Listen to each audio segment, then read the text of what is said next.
Howell Davis. On June 19, 1719, Howell Davis sailed into the harbor of Principe, a Portuguese-controlled island off the coast of West Africa. At the time, Davis was an active pirate captain operating in waters closely watched by colonial authorities. Davis had built his career on deception rather than force. Instead of attacking ships at sea, he routinely entered ports under false identities. Neutral flags were raised. His crew posed as merchants. The tactic had worked repeatedly, allowing Davis to access guarded settlements without resistance. While anchored near Principe, Davis learned that the island's Portuguese governor was holding valuable goods and money. Rather than organizing a raid, Davis chose to negotiate. His ship entered the harbor in daylight. Davis sent a message ashore requesting a meeting to discuss trade. Permission was granted. Confident in his reputation and past success, Davis went ashore with only a small escort. Most of his crew remained on the ship. He carried no heavy weapons. The meeting location was set inland, away from the shoreline and out of view of the harbor.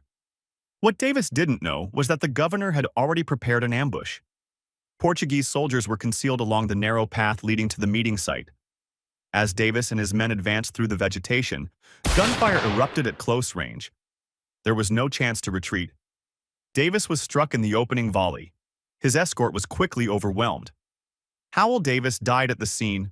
From the harbor, his crew waited for his return. When it became clear he was not coming back, the ship raised anchor and fled, leaving their captain behind. John Phillips. In November of 1723, John Phillips became a pirate captain after leading a mutiny against the officers of his own ship. Once in command, Phillips ruled through fear rather than cooperation. Discipline aboard the vessel was enforced violently. Sailors were beaten for minor infractions. Food was withheld as punishment. Public humiliation was routine. Some crew members were chained or threatened with execution. Many had been forced into piracy and stayed only out of fear. Resentment spread quickly. Senior crew members warned Phillips that his methods were destabilizing the ship. He ignored them. Phillips believed terror was the only way to maintain control. By early 1724, trust aboard the vessel had collapsed. Phillips trusted no one. Tensions continued to rise. In April of 1724, the ship was anchored off the coast of Newfoundland. Believing his crew fully subdued, Phillips retired to his cabin to sleep. That night, several crew members quietly armed themselves. They knew the ship's layout. They knew where the weapons were stored. They moved on the captain's quarters while Phillips was still unprepared. He was attacked before he could reach his pistols. A brief struggle followed inside the cabin.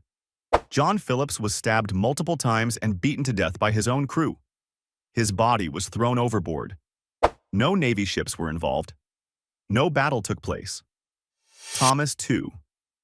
In September of 1695, Thomas II was operating as a pirate captain in the Red Sea. He was one of the earliest pirates to profit from attacking merchant traffic between India and the Middle East. Previous voyages had made him extremely wealthy. II had already secured enough treasure to retire permanently.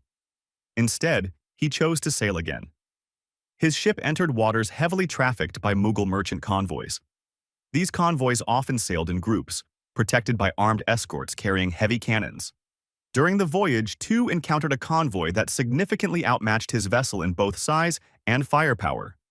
Rather than disengage or wait for a weaker target, II ordered an immediate attack. His ship closed the distance and entered direct cannon range. Multiple enemy vessels opened fire. II remained exposed on deck, directing the attack as volleys were exchanged at close range. A cannon shot struck near his position. The impact sent fragments of wood and metal across the deck. Thomas II was struck by shrapnel and killed instantly. With their captain dead, command collapsed. The crew abandoned the attack and fled. II did not die from inexperience. He did not lack resources. He died because he chose a direct assault against a superior force when retreat was still possible. Edward Lowe. By late 1724, Edward Lowe was operating as a pirate captain in the Atlantic, with activity reported near the coast of Brazil. Lowe had developed a reputation as one of the most violent pirates of the era. Contemporary accounts described him as unusually cruel, even by pirate standards. Lowe regularly tortured prisoners, mutilated captives, and executed sailors for minor offenses. Punishments were carried out publicly to intimidate his crew. Fear kept order, but it also destroyed loyalty. As Lowe's reputation spread, crews refused to sail with him. Former pirate allies avoided contact. Even members of his own crew feared becoming targets. By 1724, trust aboard the ship had completely collapsed. During a voyage near Brazil, Lowe's crew turned on him. Exact details differ across sources.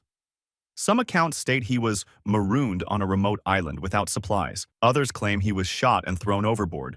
What is consistent is this: Edward Lowe did not die in battle, and he was not captured by authorities. He was removed by his own crew. Edward Lowe died because no one was willing to protect him anymore. By 1686, Joseph Bannister was operating as a pirate in the Caribbean after abandoning a legitimate career as a respected English merchant captain. Unlike many pirates, Bannister was highly skilled in navigation, ship handling, and defensive tactics. His experience made him confident that he could outthink and outfight any naval force sent after him. That confidence would get him killed. Royal Navy warships eventually tracked Bannister to Samana Bay, near the island of Hispaniola. The bay offered shelter, but it also left him cornered. British vessels controlled the surrounding waters, and escape routes were limited.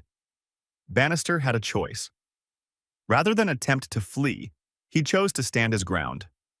He anchored his ship inside the bay and constructed makeshift shoreline defenses. Cannons were positioned along the coast. Barriers were erected to protect the harbor entrance. Bannister believed careful preparation could offset the Navy's superior firepower. British officers sent a formal offer of surrender. The terms were clear.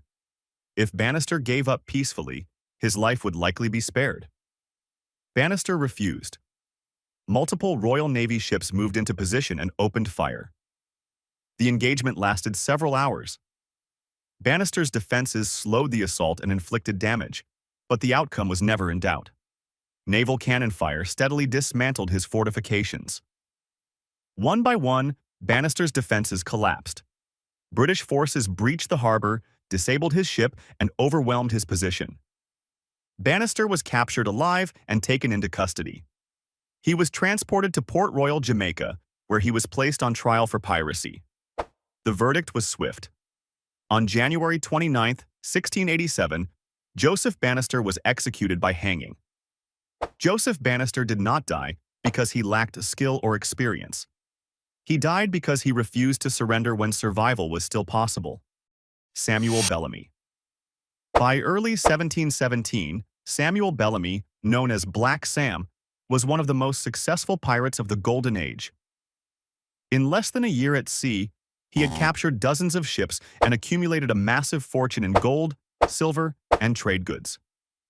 Bellamy now commanded a powerful vessel and a loyal crew.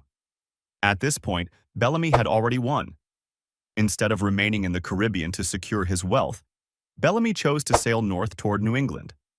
His goal was personal rather than strategic. He intended to reunite with a woman he planned to marry and begin a new life. The decision required navigating the North Atlantic during storm season. Bellamy's flagship, the Whydah, was a fast, heavily modified slave ship. However, it was dangerously overloaded with treasure. The added weight raised the ship's center of gravity and reduced its stability, especially in rough seas. Several experienced crew members warned him. They knew the route was dangerous. They knew the season was wrong. Bellamy continued anyway. As the ship approached the coast of Cape Cod, weather conditions rapidly deteriorated, winds intensified, waves grew larger, visibility dropped as the storm closed in. On the night of April 26, 1717, the Whydah was driven toward shallow waters by powerful winds and heavy surf. Unable to maneuver effectively, the ship struck a sandbar at full speed.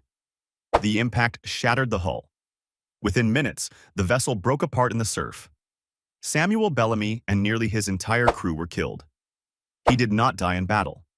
He was not betrayed by his men. Samuel Bellamy died because he sailed a treasure-laden ship directly into a known storm zone during the most dangerous season of the year.